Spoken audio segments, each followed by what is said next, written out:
Now first, who's been listening to the news recently? Especially in the past week. Who heard of Paul Walker? Who knows what Paul Walker is? Okay, what happened to Paul Walker, brother? Accident, he died, right? He died. What happened a few days later? Nelson Mandela died, right? Before Nelson Mandela died, everyone was thinking Paul Walker died, right? As soon as Nelson Mandela died, everyone forgot about Paul Walker, right?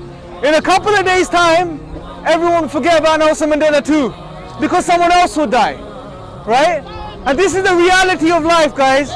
And you know what? I'll tell you another news. All of us here, standing here right now, who have come here, we're all gonna die. One by one, every single one of us is gonna die. And this is a reality. And I know most people don't like to think about death. They don't wanna imagine things about death. They don't wanna think about death, but this is a reality. That's one thing every single one of us is sure about. We are all going to die, like it or not. And if this is the case, then why are we not thinking about profound questions that we all should be asking ourselves? Why am I here? Where have I come from? Where am I going? What is my purpose? Who created me? Why do I exist? Why aren't we thinking about these things when we're all on our way out? The reality is, within a couple of days, literally, it is only a handful of days, we will be dead. All of us. All of us will be. And this is the reality. And you know what is in the Quran? In the Quran, God makes a profound statement. He says, this life deludes you, it's an illusion. The life of this world is an illusion. You're being deluded, you're being kept away from the reality. Now what I want to do is I want to share with you a narration from one of the greatest theologians in Islamic history, Imam al-Ghazali. He said a profound thing, he said a profound statement. He said, imagine you're running, right? He said, imagine you're running and you're being chased by a lion. And the lion is in hot pursuit after you. And you run and you see a well. You jump into the well and you hold onto a rope.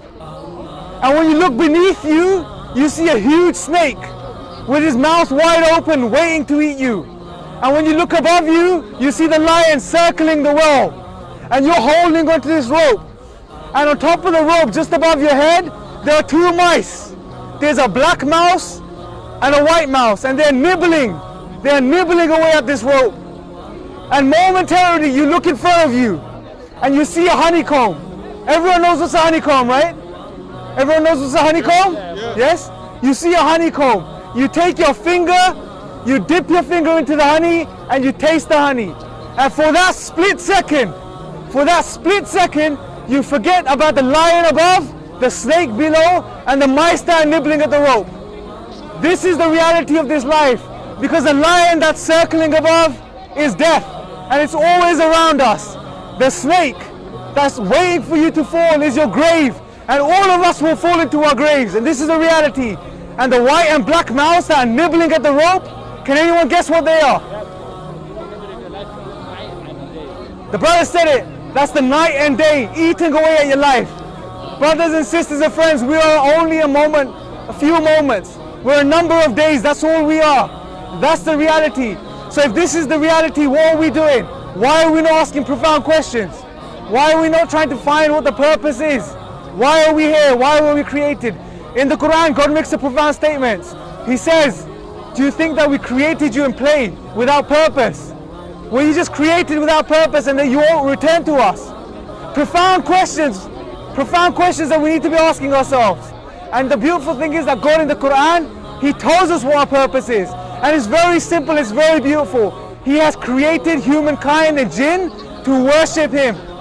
That's it, it's that simple, to worship Him. Do good while you're here. Go help the poor for the sake of God. Help the elderly for the sake of God. Remove oppression on this earth for the sake of God. Do good while you're here. And your return is to the Creator. It's that simple. It's that simple. The last thing I want to mention before I finish, and I thank you for listening, is that who here has been ill? Has anyone suffered from an illness or a condition? I'm sure most of us have to some degree. Okay, has anyone seen anyone pass away? A family member, a mother or a father or a relative? Yes, many of us, right? Go back to that moment for a second. Remember looking at them for a second. Because the reality is we'll be in that place. And I want you to think about this for just a moment. The day that your death comes, you'll be lying in your deathbeds. you'll be looking around. Imagine how that would feel. Imagine the moment where your soul reaches your throat and it's about to escape you. Just imagine the moment, and your whole life flashes by you. You remember everything you've done, and imagine at that very moment you realize the reality when the blindfold is removed. Don't be like the Pharaoh of Moses. Don't be like the Pharaoh of Moses, who then, when the water closed on top of him, he said, I believe in the God of Moses. Don't be like him. Don't be ignorant of this reality. Wake up before we wake up. Wake up before death wakes us up. Because God tells us, the Prophet peace be upon him told us, that at the moment of death, the veil is removed and you see the reality. You wake up to this reality. Right? Just imagine when a baby is about to be born in the mother's womb, if the baby could think, if the baby could ponder and reflect, would he say that all that exists is my mother's womb and nothing's beyond this? Think about this. Would he say this? There's nothing beyond this womb because I cannot see outside it at the moment? Of course not. We are in the same reality. This analogy applies. We live in this reality at the moment in this world. We think there's nothing beyond this, but there's a whole other reality. There is a whole other reality.